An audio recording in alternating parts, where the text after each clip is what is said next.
Right. And this chapter, it sort of paints this picture of a group who've, done the hard yards, they've tackled their debt, got that sorted. Exactly. A huge achievement. And now, for the first time maybe, they're finding themselves with, well, with actual positive cash flow, money left over. Which feels amazing, right? After all that stress of juggling bills, finally having some breathing room, it's a massive win. Totally. But as the source points out pretty quickly, that win brings up the next big question. Okay, you've got this extra cash. Now what? What do you actually do with it? Is just letting it pile up in a bank account enough? Is saving, the end of the story? That's the core tension here. Yeah, it really is. The source highlights this shift, moving from just keeping your head above water with debt to actually thinking about building something for the future. So that's our mission for this deep dive, isn't it? We're going to take what's in Chapter 3 and really unpack that question. We'll look at the key differences between saving and investing. What are they for? What tools do you use? And, crucially, what kind of results can you expect? And we'll use the people in the book, Raj, Zara, Linda, Jerry, Chloe. Their experiences, their worries, their questions, they'll kind of guide us through it. Sounds like a plan. It's about figuring out how to make that hard-won extra cash really count, moving beyond just stability towards, well, maybe making your money work for you. Yeah, building for those longer-term goals. Okay, so let's set the scene.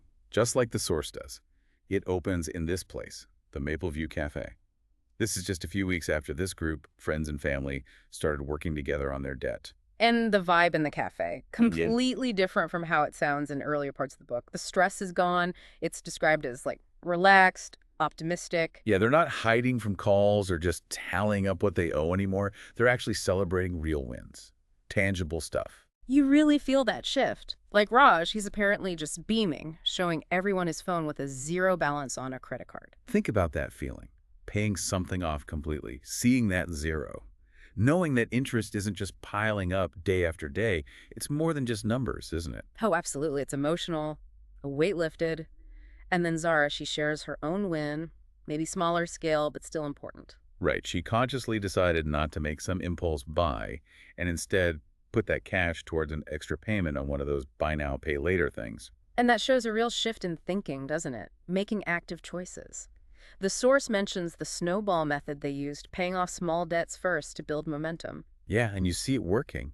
Paying off that small BNPL debt made Zara feel lighter, like she was shedding a burden. It builds confidence. And it's not just the individuals. Raj and his partner Sarah, they were talking about money openly now, without the tension that used to be there. They're actually planning a proper date night. Not just, the cheapest pizza option because money was so tight. These are the real-world effects of getting debt sorted. Definitely. But then, the source brings in the twist. This new positive cash flow, this relief. It leads straight into a new kind of uncertainty. Okay, the money's there. It's available. Maybe it's just sitting in a checking account or a basic savings account earning next to nothing. What's the best thing to do with it? Is this it? Is this good enough? What comes next? The questions start bubbling up almost immediately. And this is where the characters' own worries really start to drive the discussion in Chapter 3. Linda and Jerry, they're a couple in the group, and they voice something lots of people feel, especially now: inflation. Ah, yes, the silent pickpocket, as the source calls it. Great term.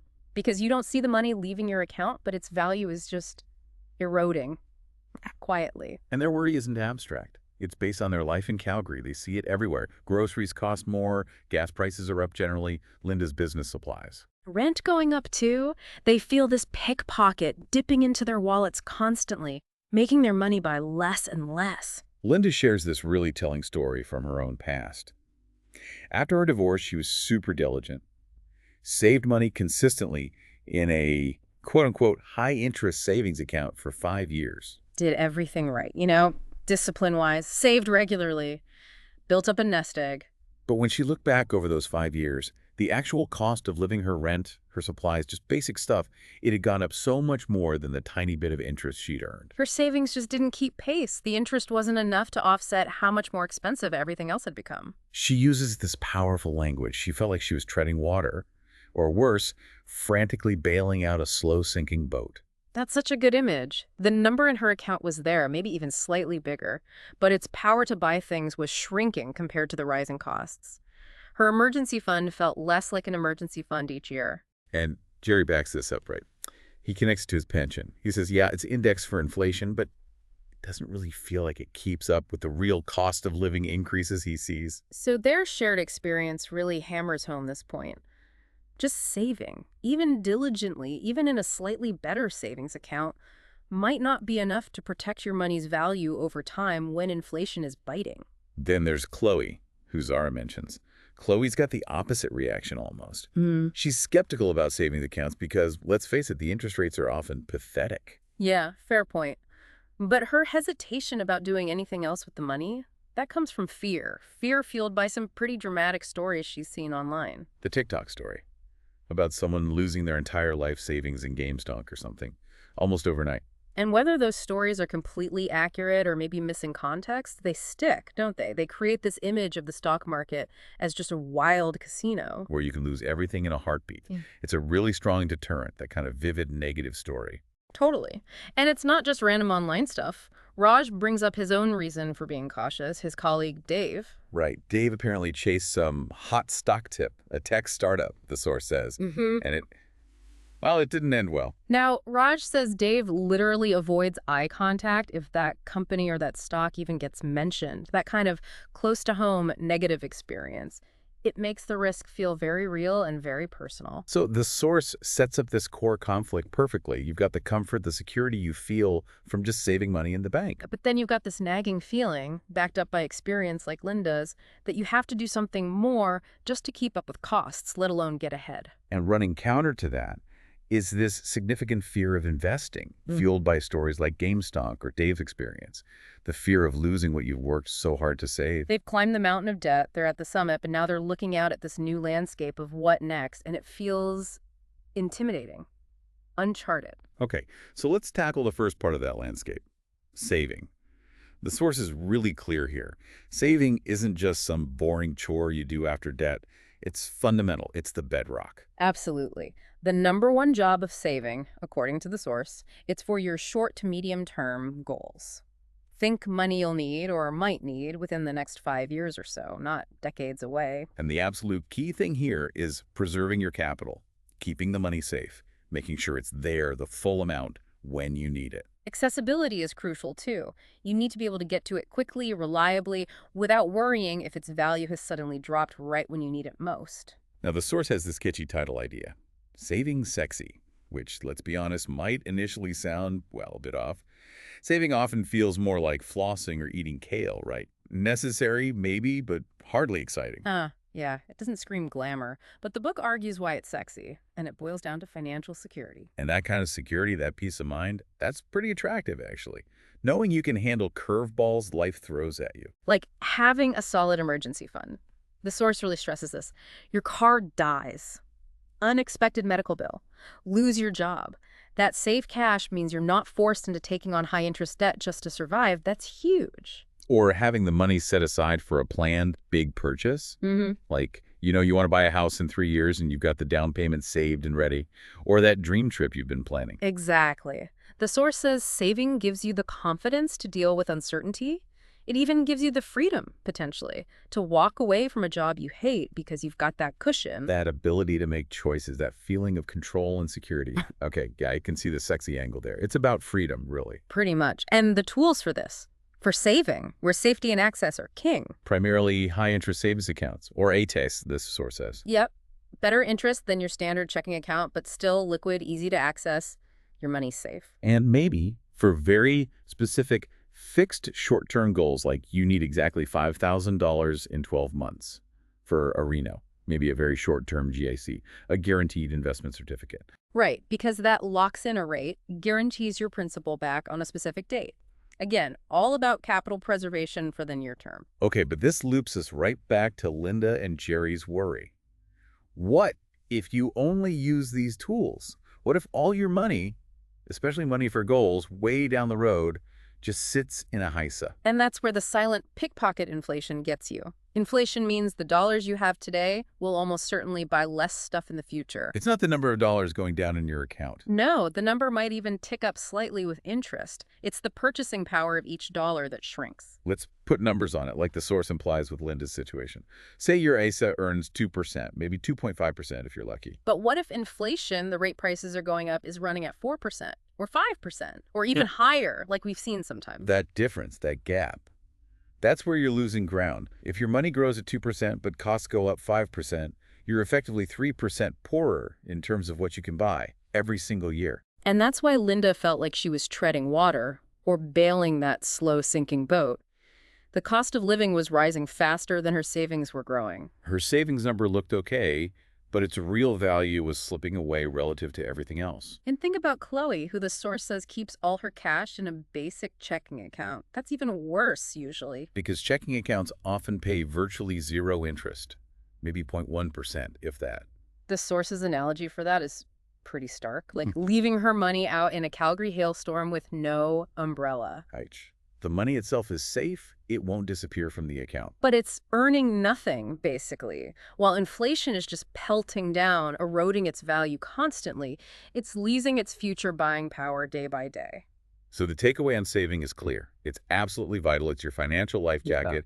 It patches the holes, gets debt sorted, builds that emergency cushion for right now. Paramount for not sinking, as the source puts it, but it doesn't make the boat go faster. It doesn't really grow your money enough to beat inflation reliably over the long run. Which naturally leads us to the second part of the equation, the part the source calls smarter for those longer-term ambitions, investing. Right. Investing comes after you've built that savings foundation. Your emergency fund is solid, your short-term needs are covered. Then you look at investing for money you won't need for a while. And the purpose here is totally different from saving. It's not just about keeping your money safe. It's about making it grow significantly over the long term. We're talking 5 years out, minimum. More likely 10, 20, 30 years, even longer. Think retirement, kids' education far down the road, that kind of thing. The goal, making your money work for you, as the source says, generating more money, and crucially, connecting back to the saving problem. Outpacing that pesky inflation over the long haul, making sure your future purchasing power actually increases, not decreases. And the source highlights two main ways investing aims to do this. First, long-term appreciation.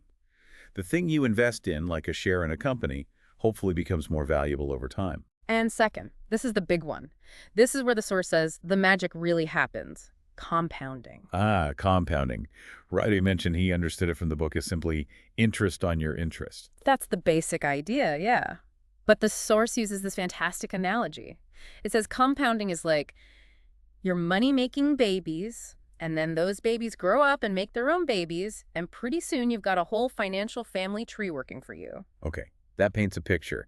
It's not just your original money earning a return. The returns themselves start earning returns. That's the snowball effect. It starts slow, but over time, the growth starts to accelerate. It's exponential, not just linear. The source even mentions that famous quote, often linked to Einstein, calling compounding the eighth wonder of the world. Whether he said it or not, it gets the point across, doesn't it? It highlights just how incredibly powerful this effect can be, especially when you give it enough time. Time is the key ingredient. But here's where the source makes a really important distinction, addressing those fears from Chloe and Raj. Yes. It draws a clear line between calculated, long-term investing and just speculating or chasing hot tips. This is where Dave's bad tech stock experience or the GameStonk story fit in. They weren't really investing in the way the source means it. Exactly. The source defines real investing as being thought out, usually diversified, meaning spread out, and focused on the long haul. Speculating, on the other hand, or chasing those moonshots you hear about from, say, TikTok gurus, that's often driven by hype, emotion, trying to get rich quick, not based on solid plans or fundamentals. The source calls those things financial fireworks, a quick, exciting flash, maybe a bang, but then mostly smoke and disappointment. There's no lasting substance. Right, and it contrasts that sharply with real investing, comparing that to planting an orchard. I love that analogy. Planting an orchard takes patience, right? You prepare the ground, plant the saplings, you water them, you wait. You don't get apples tomorrow. No, you have to tend it. Give it time. But if you do, with consistent care, you eventually get a sustainable, long-term harvest. That's the investing mindset, not the quick firework. This probably explains Linda's ex-husband's .com losses, too. Chasing a trend without a long-term view or spreading the risk, that's closer to fireworks than orchards. Absolutely. So the real power the source talks about comes from compounding plus time applied to this calculated, diversified, long-term orchard approach. Okay, so let's see this power in action. The source uses Zara's potential situation to show just how dramatic the difference can be over time. This is where the numbers get really interesting and address that too good to be true feeling. Right. Let's walk through it using the details from Chapter 3. Zara's 22. She's done with debt, got her emergency fund set up. She's ready. The scenario is simple. She starts putting aside just $100 every single month, consistently. Doesn't miss a month. And she does this until she's 65. That's 43 years of saving $100 a month. Let's just ground that first. $100 a month is $1,200 a year. Over 43 years. Okay, $1,200 times 43. That's $51,600. That's the total amount of cash she actually put in from her own pocket over those 4 decades.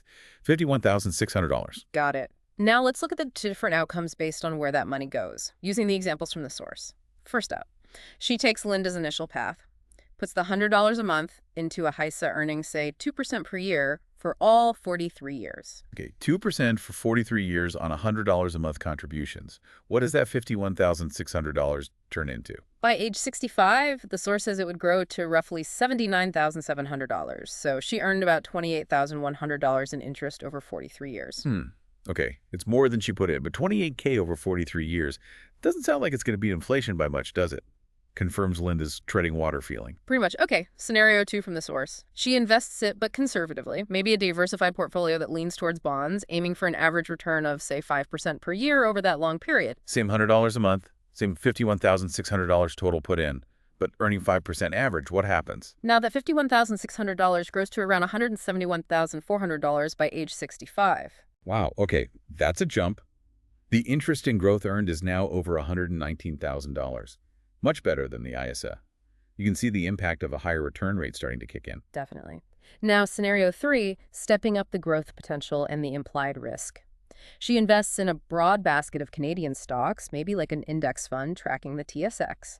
The source uses an average historical return of around 8% per year for this example. All right, 8% average return on that same $100 a month for 43 years. This is where it gets interesting, I bet. You bet right. That $51,600 contributed turns into approximately $413,300 by age 65. $413,000. Yeah. From contributing just over $50,000. Yep. The growth and compounded earnings are now over $360,000. That's compared to the $28K from the SS. We're talking nearly $500,000 total from just $100 a month. This is where compounding really flexes its muscles. That's starting to feel really significant. But the source has one more scenario, right? A more aggressive, higher potential one. It does. A sort of dream big scenario, maybe investing in a broad basket of U.S. stocks, which historically have had periods of even higher average returns. The source uses 11% per year average for this illustration. Remember, higher potential return usually means higher risk too. Oh, okay. 11% average annual return. Same $51,600 total contribution. What's the number? This is the one that apparently makes Zara's jaw hit the floor in the book, and you can see why. That $51,600 could potentially transform into roughly $931,600 by age 65. Wait, nearly $1 million, $931,000 Yeah. from putting in $51,000. Almost $1 million from $100 a month. Okay, now I get Zara's reaction. That does sound insane or too good to be true. You immediately think, what's the catch? It feels like some kind of financial wizardry. And the source jumps right on that reaction. It emphasizes this isn't magic, it's math. It's the result of long-term compounding, fueled by consistent contributions, benefiting from the higher average returns that growth assets like stocks have historically provided over long periods. So time is the turbocharger here. Consistent fuel, high-octane engine, and a very long runway. Exactly. But the source adds the crucial caveats, always. Past performance is no guarantee of future results. And those higher potential returns absolutely come with more ups and downs along the way, more risk. We need to talk about that risk. Understood. But the core message is powerful. This is how you potentially harness time and growth.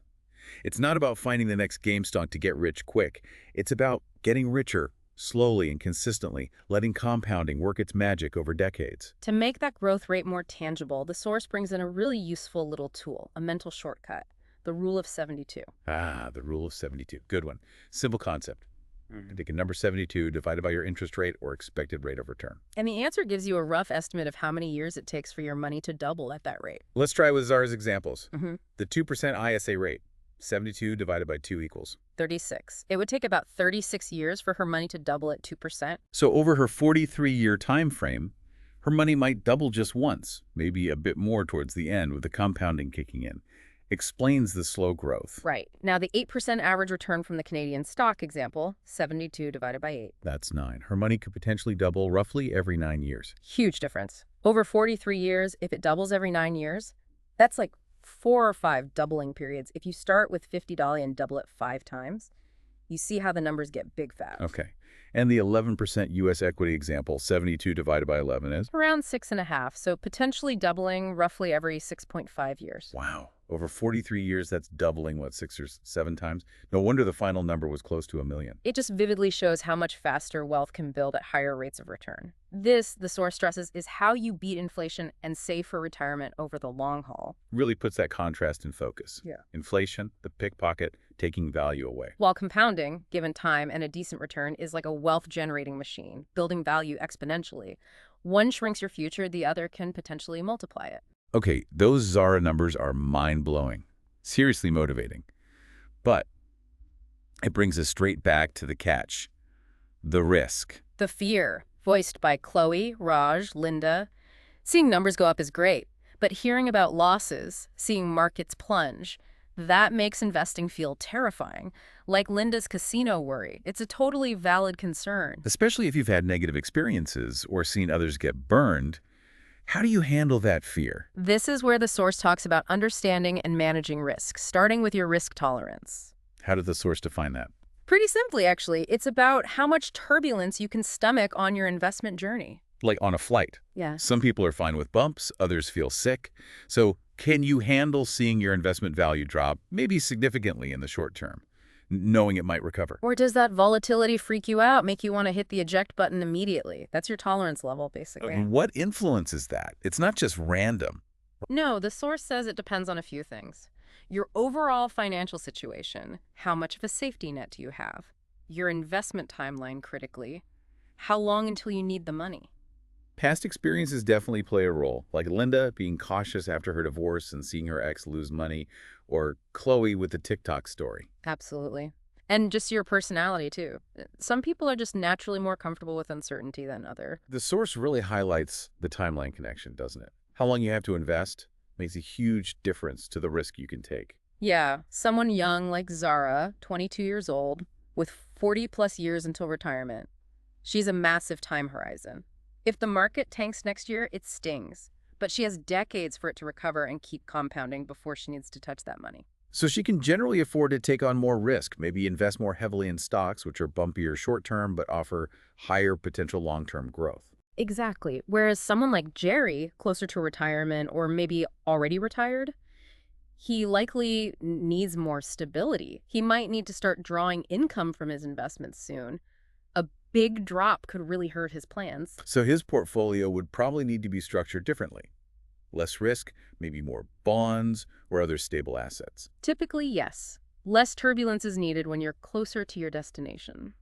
And the source points out a major pitfall related to this fear and volatility.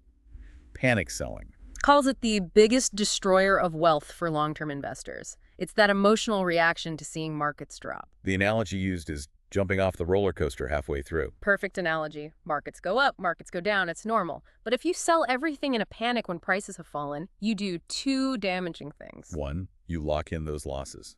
You turn a temporary paper loss into a permanent real loss. And 2, you almost certainly miss the recovery. Markets historically do recover. If you're sitting on the sidelines in cash, you miss the rebound and all the future growth that compounding offers. Linda's experience from 2020, mentioned in the source, is such a clear example.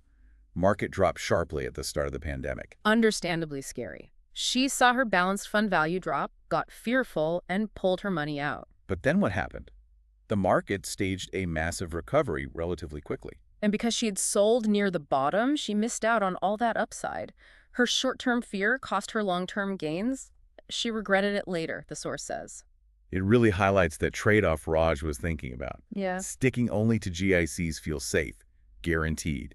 No scary drops. But, as the source points out, that safety, that guarantee, often comes at the cost of growth.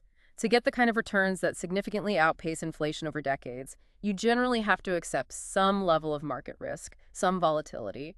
So the challenge isn't avoiding risk altogether, because that likely means missing out on growth. It's about managing risk in a way that fits your goals and your ability to handle the bumps. Exactly. Finding that balance between potential growth and sleeping soundly at night. So how do you figure that out? How do you match the investment type to your specific need? The source has this brilliant analogy for it, the famous beer analogy. Ah, yes, the beer analogy. It's a great way to think about matching your financial beverage, your investment choice, to both your timeline and your risk tolerance. Makes it much less abstract. Okay, let's go through the beer types as the source describes them.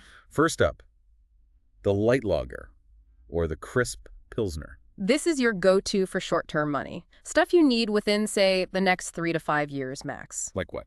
Your emergency fund, definitely. Saving for next year's roof replacement. Car repairs. Insurance deductibles. Maybe a specific trip planned in 2 years.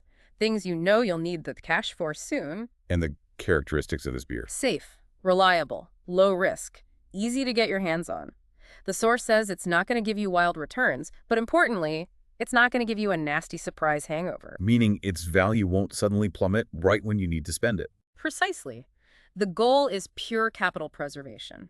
The source describes this money as wearing sweatpants, comfortable, secure. Love that. And the tools for this. HISO territory. Maybe those very short-term GICs we mentioned earlier.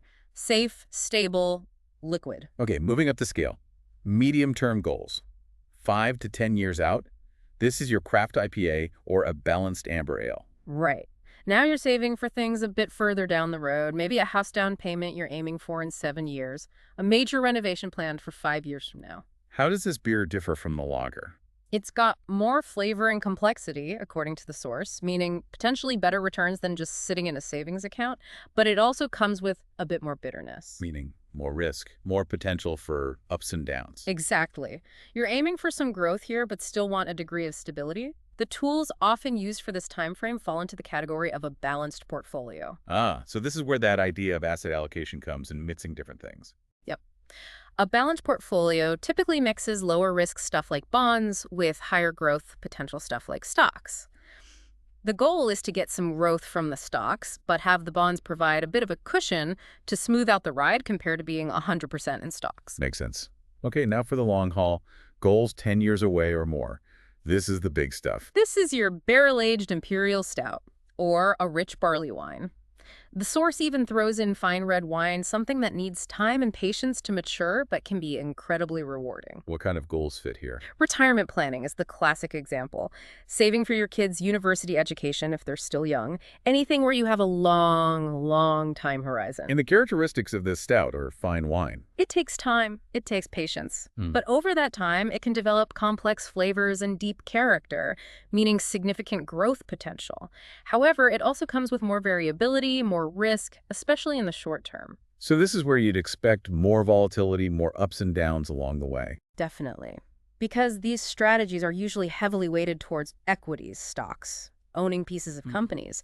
That's where the highest long-term growth potential typically lies, but it's also the bumpiest ride year to year. The goal here isn't short-term safety, it's long-term wealth creation, beating inflation significantly over decades. That's the aim.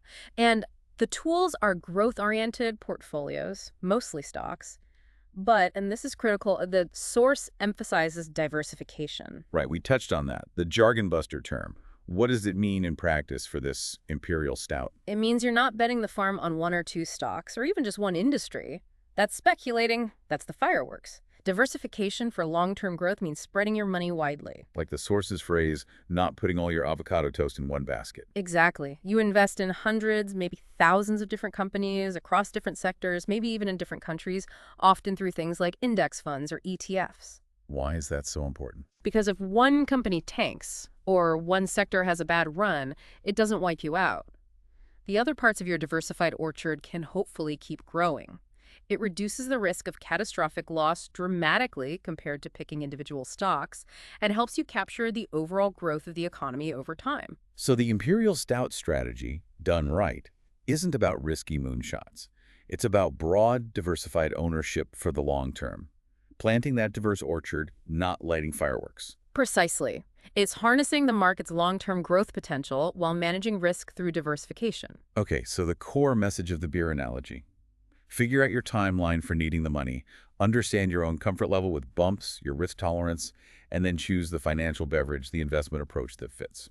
Match the beer to the goal in your gut, basically. Let's apply back to the characters quickly. Zara, young, decades still retirement. She's a prime candidate for the Imperial Stout, needs that long-term growth, has the time to ride out the volatility, even if the idea sounds intimidating at first. Jerry, closer to retirement. He'd likely want more lagers and amber ales for stability and income, maybe just a smaller slice of stout for some long-term growth potential, depending on his specific needs and other income sources. And Linda, by the end of the chapter, seems to get this right. She uses the analogy herself. Yeah, she recognizes her past saving was her necessary Pilsner for security, but now for retirement, she needs to think about her stout, long-term, growth-focused investing, understanding it requires patience and not panicking during downturns. That really synthesizes the whole thing nicely. Saving and investing aren't enemies. They're partners with different jobs. Saving is the life jacket, patching the holes, immediate security, short-term goals, preserving what you have. Investing is learning to captain the ship towards that distant horizon, using the power of compounding and diversification to navigate the waves and actually make progress, growing your wealth faster than inflation over the long term. Couldn't have put it better. And through this discussion, the source naturally introduces all those key terms people need to grasp, like a mini jargon buster. We've hit on compound interest, diversification, HACEs, inflation, investing itself, risk tolerance, the rule of 72, saving versus speculation, and that idea of asset allocation, the mix in your portfolio. And the source subtly sets up the next logical step for the group to explore, the different types of accounts you use to hold these investments. Like PFSAs and RSPs here in Canada. Right. The source calls them the glasses and mugs for your financial beverages. The account type doesn't change the beer inside the investment, but the right glass or mug can offer benefits, like tax advantages, making your overall strategy more effective. But that's maybe a topic for another deep dive. Definitely. But looking back at this chapter, you really sense a shift in the group's mindset, and hopefully for you listening along. Yeah, that initial fear of investing, while maybe still present, seems tempered now with understanding. Curiosity is replacing pure anxiety. They've gone from just surviving debt to feeling equipped to actually start building something. It's that move from defense to offense in your financial life. A crucial transition. So as we wrap up this deep dive, reflecting on the source material and the journey these characters are on, here's something to think about. We've seen the almost unbelievable power of compounding when given enough time, turning small, consistent savings into potentially huge sums over decades. How does really internalizing that long-term potential, that vision of your financial family tree growing, change how you feel about the small financial choices you make today? Does it make putting that $50 or $100 aside feel more meaningful?